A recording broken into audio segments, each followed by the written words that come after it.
ঈশ্বর যখন আছেন তখন ভূতও থাকবেন। হরিচরণবাবু আমাকে এমন বলতেন। আমরা একসঙ্গে তখন একটা কারখানায় কাজ করি। হরিচরণবাবুকে কারখানায় আমিই কাজ দিয়েছিলাম। মাথায় টাক, বয়স হয়েছে, বেকার ছিলেন। বাবা ডাক সাইটে ফুটবলার ছিলেন এবং বলতে গেলে আমার কাছে চাকরির উমেদারিতে যখন দেখা করতে আসেন তখন ওর বাবার নাম শুনে চাকরিটা না দিয়ে পারিনি। এত বড় ফুটবলার, বলতে গেলে কিংবদন্তি, এমন মানুষের একজন পুত্র বেকার থাকবে ভাবতে কষ্ট হয়েছিল। প্রথমে ভাউচার লিখতেন, কারখানার বিল আদায় করতেন, পরে কারখানার প্রোডাকশনের দিকটা সামলাতেন। অবশ্যই এটা বছর 25 আগের ঘটনা। হরিচরণবাবু ফাঁক পেলেই আমার ঘরে ঢুকে বলতেন, স্যার আজ একটু তাড়াতাড়ি ছেড়ে দিলে ভালো হয়। সাধারণত শনিবার এবং অমাবস্যায় তিনি এই ধরনের অনুরোধ করতেন। পরদিন অফিস কামাই করবেন ধরে নিয়েই ছেড়ে দিতাম। এমনিতে খুব খাটতে পারেন, বিশ্বাসী। পরদিন কামাই করবেন জেনেও ছেড়ে দিতাম এজন্য যে সেদিন তিনি এলে আমাদেরই বিপাকে পড়তে হতো। অর্থাৎ সারা রাত এমন কিছু করেছেন যে জন্য দেখতাম চোখ জবা ফুলের মতো লাল, কপালে বড় লম্বা সিঁদুরের দাগ, নেশার ঘোর কাটেনি। বিশাল চেয়ারের মানুষটা কেমন জুবুতুবু হয়ে বসে থাকতেন, কোনো কাজ করতে পারতেন না। হরিচরণবাবু বিয়ে থা করেনি, বয়স 35-36, এই বয়সে প্রথম তার চাকরি। তাছাড়া আমাদের কারখানার অবস্থাও বিশেষ ভালো না, আজ ওঠে তো কাল উঠে যায়। এহেন পরিস্থিতিতে তার বিয়ে করা চলে না এমন বলতেন। পাওনা ছুটি ছাটা নেবার কোনো আগ্রহ তার ছিল না। কেবল অমাবস্যা এবং বিশেষ বিশেষ শনিবার বাদে। মাঝে মাঝেই তিনি বলতেন, স্যার যাবেন চলুন না। আমি বলতাম কোথায়? তিনি বলতেন, চলুন দেখতে পাবেন।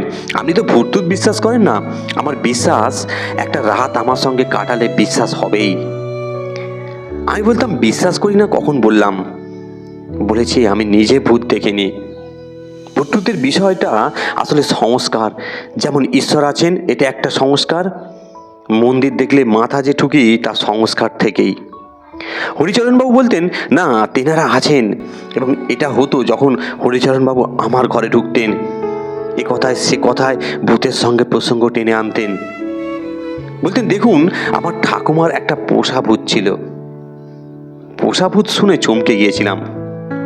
বিশ্বাস করুন, আমাদের বাড়ির পরিবারের কোনটা শুভ অশুভ সেই পোষা ভূতটা এসে ঠাকুমাকে সাবধান করে দিয়ে যেত। কি জানি মশাই, এমন আজগুবি কথা আমি শুনিনি। হরিচরণবাবু ততোধিক উৎসাহের সঙ্গে বলতেন, আমার দাদু বোঝালেন না তিনি ঠাকুমার পোষা হবেন না, অকালে মারা গেলেন। ঠাকুমা বাবা কাকাদের বড় করেছেন, তারই নির্দেশ। আমার পিসি এলো বেড়াতে, ঠাকুমা দেখলাম হত্যা দিয়েছেন ঠাকুর মণ্ডপে। কি ব্যাপার? সারাদিন জল গ্রহণ করলেন না। সাঁঝবেলায় বললেন, নিহারকে আজ একটু বেশি মাছ মাংস খেতে দে। আমার বাবা শুনে অবাক। ঠাকুমার এক কথা, নিহারের বর কালই মরে যাবে, তিনিই বলে গেছেন। পরে আমরা সব জেনেছিলাম। তিনি মানে? আমার দাদু, মানে ঠাকুমার পোষা ভূত। আমার বাবা যে ডাক সাইডে ফুটবলার হবেন ঠাকুমা আগেই জানতেন। বলতেন, ও পড়াশোনা করছে না তো কি হয়েছে, যা করতে চায় করতে দাও। খেলাধুলোতে বাবা স্ট্যান্ডেলের বড় চাকরি পেয়ে গেলেন। সুতরাং যাদের বাড়িতে পোষা ভূত থাকে তারা ভূতে বিশ্বাসী হবে, বিচিত্র কি? হরিচরণবাবু নাকি ঘোর অমাবস্যায় ঠাকুমার আসনে বসলে টের পান পোষা ভূতটি বাড়ি ছেড়ে যায়নি। তার যে চাকরি হবে আমার সঙ্গে দেখা করলে এটাও নাকি তার ঠাকুরদারই নির্দেশ। আমাকে শুনতেই হতো, কারণ অবিশ্বাসের কথা বললে নানা রকমের যুক্তি। আচ্ছা আপনি পড়েছেন বলে একজন ভূত বিশেষজ্ঞের বইয়ের এমন সব কাহিনী উল্লেখ করতেন যে আমি খুবই বিস্মিত হতাম। যেমন একবার হরিচরণবাবু বলেছিলেন, একটা ছবি দেখাবো। ছবি? হ্যাঁ, দেখবেন ছবিটা, দেখলেই বুঝতে পারবেন বলে তিনি সত্যি একটা ছবি একদিন এনে আমাকে দেখালেন। একজন বিধবা মহিলা আর তার পাশে 3 ছেলে 2 মেয়ে। পেছনে আরও একজন দাঁড়িয়ে আছেন, ছায়ার মতো, খুব স্পষ্ট নয়। তিনি ছবিটা দিয়ে বললেন, আগে ভালো করে দেখুন। বললাম, দেখেছি। আরে ভালো করে দেখুন। বলছি তো ভালো করে দেখেছি। তিনি এবারে উঠে এসে আমার পাশে দাঁড়ালেন। এই যে দেখছেন পেছনে দাঁড়িয়ে আছেন, তিনি ভদ্রমহিলার স্বামী। ভদ্রমহিলাটা কে? আমার সেই পিসি। ও, আমার পিসেমশাইয়ের মৃত্যুর 3 মাস পরে তোলা ছবিটাতে দেখা যাচ্ছে আমার পিসেমশাইও আছেন। মৃত্যুর পরও মানুষ তার আত্মীয় স্বজন ছেড়ে যেতে যে চায় না, এটা তার জ্বলন্ত প্রমাণ। আপনার এখনও বিশ্বাস করতে কষ্ট হয় ভূত নেই? ভূত তো আসলে সংস্কার, ঈশ্বর আসলে সংস্কার, এরকম ভাববেন না। সেদিন আমি বলেছিলাম এটা যে আপনার পিসেমশাই জানলেন কি করে? জানবো না, তাকে আমি চিনবো না, ছবিটা স্পষ্ট নয়। আপনার পিসিমা কি বলেন? পিসি কি বলবেন? মরে যাবার পর মানুষটাও তো ঘর বাড়িতে ঘুরে বেড়ায়, এমনকি ছবি তোলার সময় পর্যন্ত তিনি স্থির থাকতে পারেননি। শত হলেও স্ত্রী পুত্র কন্যার পাশে দাঁড়িয়ে ছবি তুলতে কার না শখ হয়? শখের জন্যই শেষ পর্যন্ত ধরা পড়ে গেলেন। পিসিমা তো ছবিটা দেখার পর বাড়িতে রক্ষাকালীর পূজা, চণ্ডীপাঠ সব করালেন, গয়াতে গিয়ে প্রেতশিলায় পিণ্ডদান করলেন, তারপর আবার ছবি তুললেন সবাইকে নিয়ে।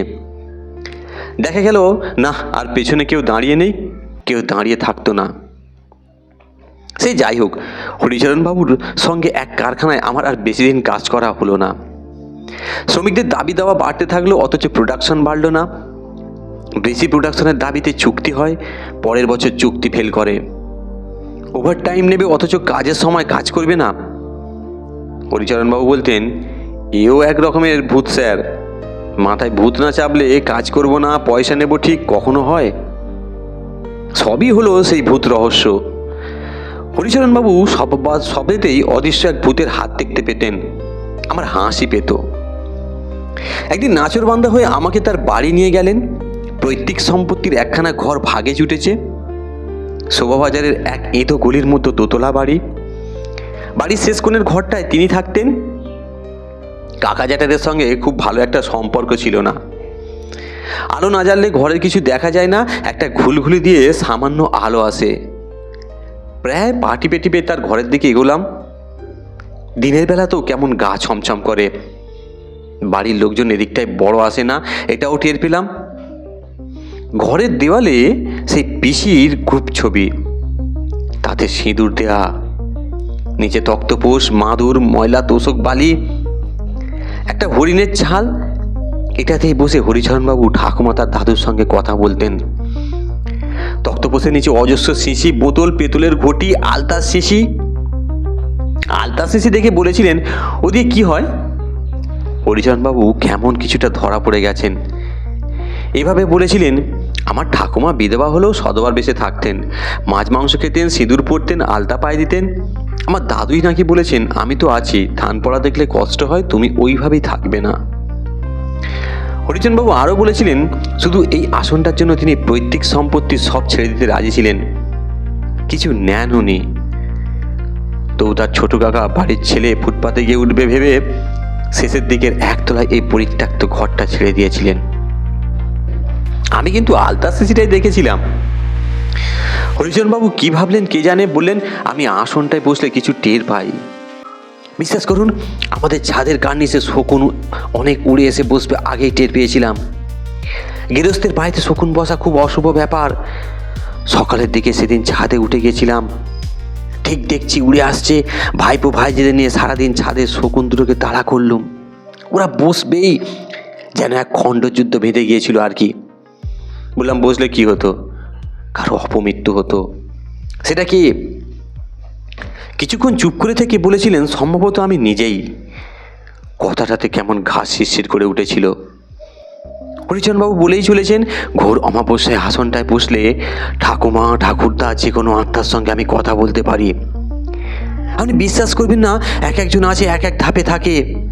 আপনি বসবেন একদিন, নিয়মকানুন আছে, লাল পাড় গরদের শাড়ি পরতে হবে, পায়ে আলতা, কপালে সিঁদুরের টিপ, একেবারে একজন নারীর বেশে বসতে হবে, না হলে হবে না।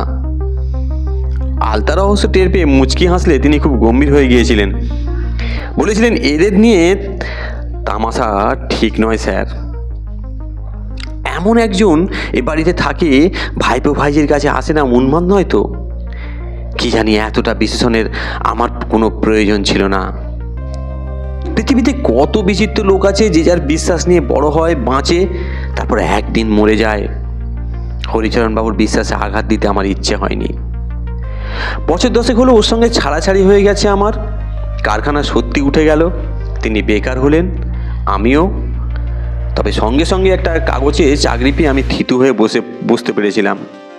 আমার বাড়ি ঘরও হয়েছে, দোতলা বাড়ি, কেশপুর খালের ধারে আমার বাড়িটা। সকালে লিখতে বসেছি, দেখি হরিচরণবাবু হাজির। কেমন সামান্য কৃষক আয় লম্বা ছপট মানুষটা যেন কিছুটা অস্বস্তির মধ্যে পড়ে গেছেন। এসেই বললেন, স্যার এলাম। আমরা ছোটো ছেলে এবার ডাক্তারিতে ভর্তি হয়েছে, ও একটা কঙ্কাল এনেছে, ওটা আমার দেখার শখ হয়েছে, তাই চলে এলাম, কিছু মনে করবেন না। হরিচরণবাবুর এসব কথা জানবার নয়, বছর চারেক ধরে তার সঙ্গে আমার কোনো সম্পর্ক নেই, তবে এতটা খবর রাখায় আমি ভারী অবাক হয়ে গেছিলাম। হয়তো কৃতজ্ঞতা বসে তিনি আমার সব খবরই রাখতেন, আমি তার কোন খবর রাখি উৎসাহ বোধ করিনি। নিজের ঘরে কথাবার্তা হচ্ছিল, জিজ্ঞেস করলাম, কি করছেন, কেমন আছেন? শরীরটা তো দেখছি বেশ ভেঙে গেছে, কতদিন পর দেখা, বলুন। বাড়ির কাজের মেয়েটি আমাদের জন্য চা রেখে গেল, কি সঙ্গে কিছু খাবার। হরিচরণবাবু বললেন, আমি এত সকালে কিছু খাই না, কঙ্কালটা দেখে চলে যাব। একটা বড় বেতের বাস্কেট নিয়ে এসেছে। তিনি এত খবর পান কি করে? হরিচরণবাবুর অদ্ভুত চরিত্র আমার জানা, অন্য যে কারো মুখে একথা শুনলে চোখ কপালে উঠে যেত, কিন্তু হরিচরণবাবু বলেই চোখ কপালে উঠল না। আসনটায় বসলে তিনি তো সব টের পান। পরলোক রহস্য আমরা আর কতটা জানি। টেবিল টার্নিংয়ের কথা তার কাছে প্রথমে জানতে পারলাম। উপর থেকে যারা মাঝে মাঝে পৃথিবীতে নেমে আসেন, যেমন দানিকেনের বইগুলি আমার পড়া আছে। বিশ্বাসও করতে পারি না, আবার অবিশ্বাসও করতে পারি না। বললাম, চলুন দেখবেন। ছোটো ছেলে বাড়িতেই ছিল, তার সঙ্গে পরিচয় করিয়ে দিলাম। বললাম, উনি হরিচরণ, তোমরা ওকে ছেলেবেলায় দেখেছো, আমার বাসায় মাঝে মাঝে যেতেন, উনি তোমার কঙ্কালটা দেখতে চান। ছেলে দেখাবে কি নিজেই তিনি বাস্কেটটা টেনে বের করলেন, হাড়গোড় সব মাটিতে ফেলে সাজাতে বসে গেছেন। আমার ছেলে হরিচরণবাবু আচরণে কেমন ঘাবড়ে গেছে, সে তাকে শুধু দেখছিল। করটিটা হাতে নিয়ে দেখতে লাগলেন। তারপর মেরুদণ্ডের হালকা হাড়গুড়ি, বুকের পাঁজরের হাড় আমার দিকে তাকিয়ে বলেন, আপনার কখনো মনে হয় ঠিক এরকম একটা কুৎসিত কঙ্কাল আপনি বয়ে বেড়াচ্ছেন, আপনার ভেতরে আছেন তিনি? আমার কেমন জ্বর আসছে, মুখ মাথা গরম হয়ে গেল। সত্যি তো এটা আছে, অথচ বিশ্বাস করতে পারি না। ছাল চামড়া তুলে নিলে আমিও খুবই নিষ্ঠুর সত্য, যতক্ষণ দেখা না যায় ততক্ষণ বিশ্বাস করতে কষ্ট। হরিচরণবাবু অনেকক্ষণ ধরে অপলক দেখলেন কঙ্কালটা, তারপর বললেন, করটির একটা হাড় কম। ছেলেও দেখছি সাই দিল, বললো, হ্যাঁ, অক্সিপিটালের পাশে দুটো হাড়ের একটা নেই, প্যারাটাইল একটা। হরিচরণবাবু বললেন, ওটা খুঁজে আনবে, যার কাছ থেকে এনেছো তার বাড়িতে ওটা পড়ে আছে, খুঁজলেই পাবে, খুঁত রাখবে কেন? এই বলে তিনি নেমে গেলেন। নামার সময় বলে গেলেন, দেখে গেলাম সচক্ষে। তিনি চলে গেলে আমি কিছুক্ষণ কেমন বিমূঢ়ের মতো বসেছিলাম। মানুষটা সত্যি যোগসিদ্ধ এমন মনে হলো আমার। এর কি ব্যাখ্যা আছে জানি না। আর তার কদিন পর সহসা স্ত্রীর চিৎকারে উপরে উঠে গেলাম। তিনি বললেন, দেখলেন ছাদের কার্নিসে সব শকুন বসে আছে। আমি কেমন অশুভ সংকেতে ঘাবড়ে গেলাম। হরিচরণবাবু আসা, কঙ্কাল দেখা, শকুন উড়ে আসার মধ্যে সারা বাড়িটা এক ভৌতিক ষড়যন্ত্রের মধ্যে বুঝি পড়ে গেছে। যেন হরিচরণবাবু শিক্ষা দিতে চান, কেমন বিদেহী আত্মায় বিশ্বাস নেই, দেখুন এবারে মজা। সকালেই ভাবলাম, না, ক্ষমা চেয়ে নিতে হবে, বলতে হবে তেনারা আছেন, আপনি আসনে বসে জেনে নিন আমার ভাইটি অশুভ প্রভাবের হাত থেকে কীভাবে রক্ষা পেতে পারে। সকালেই সামান্য চা খেয়ে বের হয়ে পড়লাম। ওর বাড়ি যেতে বেশি সময় লাগে না, কিন্তু আজ কেন জানি মনে হলো অনেক দূরে হরিচরণবাবু থাকেন। বাড়িতে কড়া নাড়তে এক ভদ্রমহিলা দরজা খুলে দিলেন। বললাম, হরিচরণবাবু আছেন? ভদ্রমহিলা বললেন, আপনি কোত্থেকে আসছেন? সব কিছু বললে তিনি জানালেন, সে কি, তিনি তো আজ 4 বছর হলো নিখোঁজ। তিনি আপনার বাড়ি গেলেন, অথচ নিজের বাড়ি ঘুরে গেলেন না। তাজ্জব। ধন্যবাদ, গল্পটি শোনার জন্য আপনাদেরকে অসংখ্য ধন্যবাদ।